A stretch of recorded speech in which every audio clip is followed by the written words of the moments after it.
Course in Miracles devotes a great deal of attention to what it calls special and holy relationships, which has become a source of complexity and confusion to lots of folks because we have been trained that special relationships are where it's at.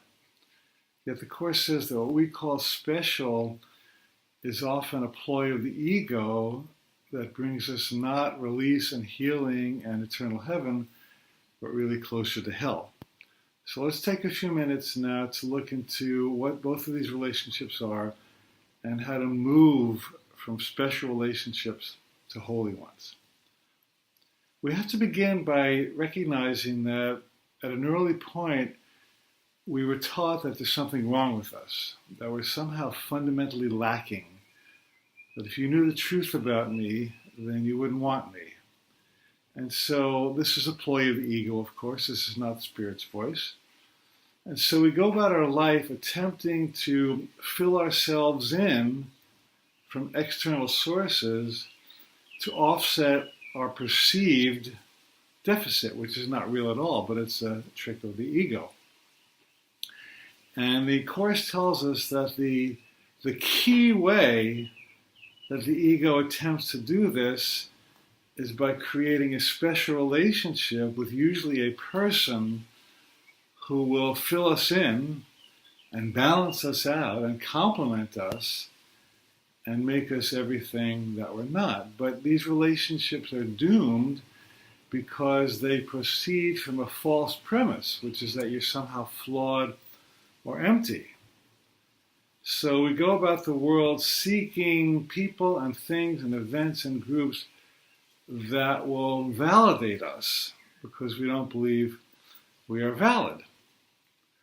And so let's take the romantic relationship as an example. Now, let's just say for a moment that you can have a special relationship not just with a person, it can be with a religion, it can be with a pet, it can be with a philosophy, it can be with a baseball team, it can be with any entity to which you attribute magical powers to fix you, heal you, or save you. But for this moment, we'll talk about romantic relationships.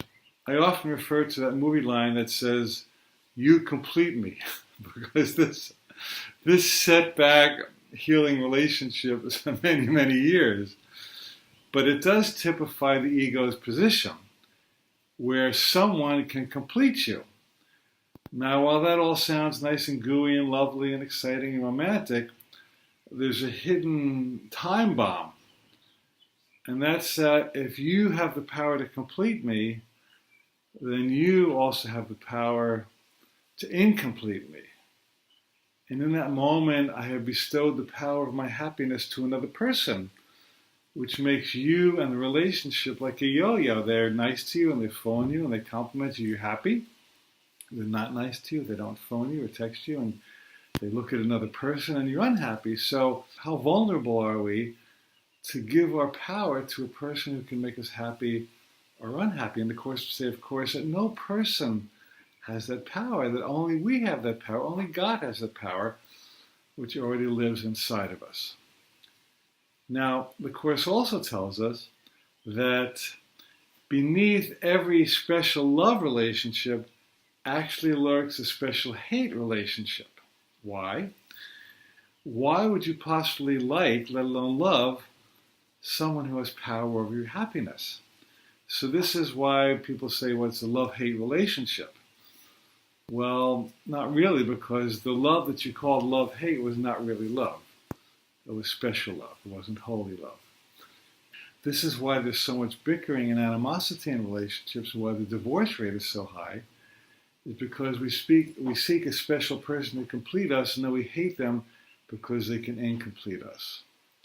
And so this is why so many people who are idolized get crucified, because the people who crucified them are angry at them for taking away their happiness, when meanwhile the student or the lover gave that person the happiness they didn't deserve. For example, the rock star Selena was murdered by the former president of her fan club.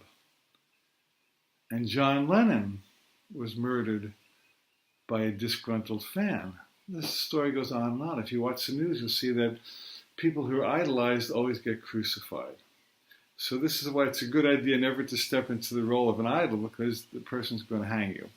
It's said that it only takes a short fall for a halo to become a noose. Now that's sobering, isn't it? But it happens to be the way much of the world functions, as you've probably seen. Now let's shift and look at what a holy relationship is. By contrast, a holy relationship does not bring emptiness and lack and need to it, but it brings a sense of wholeness and fulfillment and inner validation and inner contentment. And so we think, by virtue of the ego's rules, that relationships are additive, where I'm one half and I seek someone else who's one half of a different kind, and then the two halves come together, one half plus one half equals one, and then I'll be whole and the other person will be whole. Well, no greater lie has ever been spoken.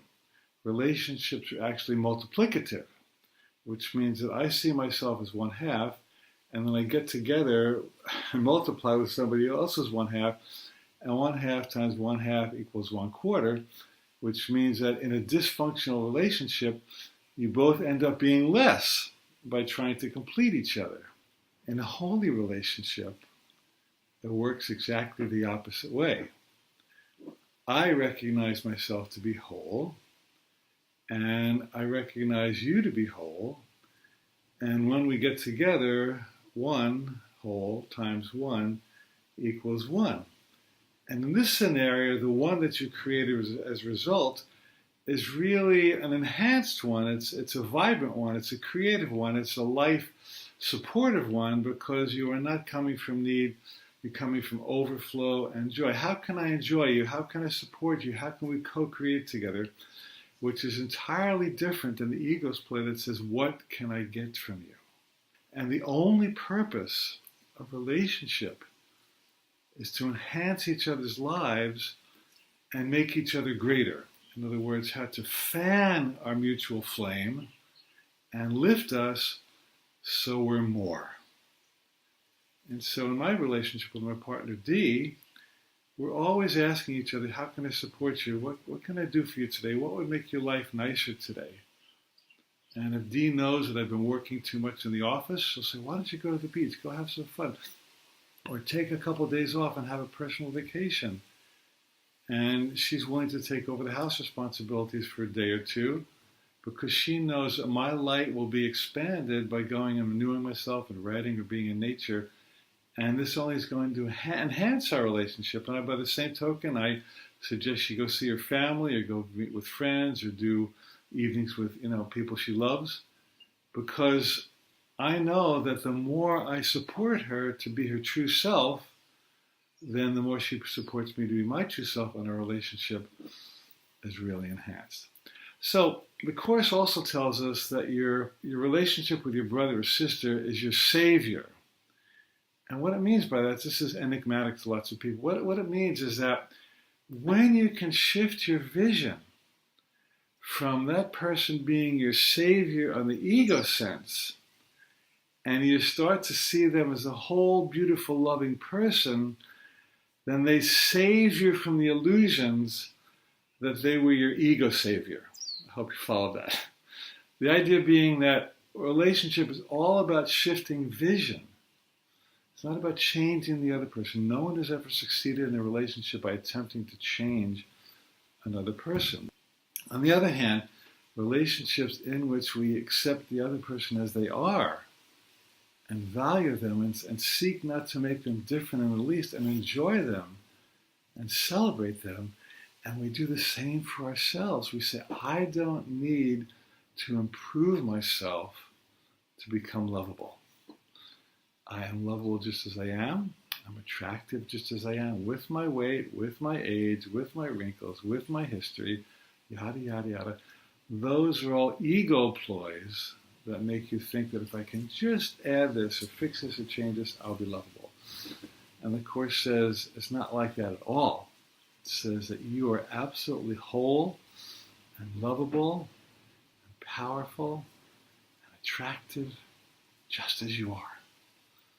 And we all know that when we can drop in to that sense of, I love myself just as I am, then you become so radiantly attractive that you draw someone unto you who recognizes your true beauty instead of the beauty you're trying to gain, the beauty you already own, and you create a relationship based on who you are, not who you wish you were or who you're attempting to become.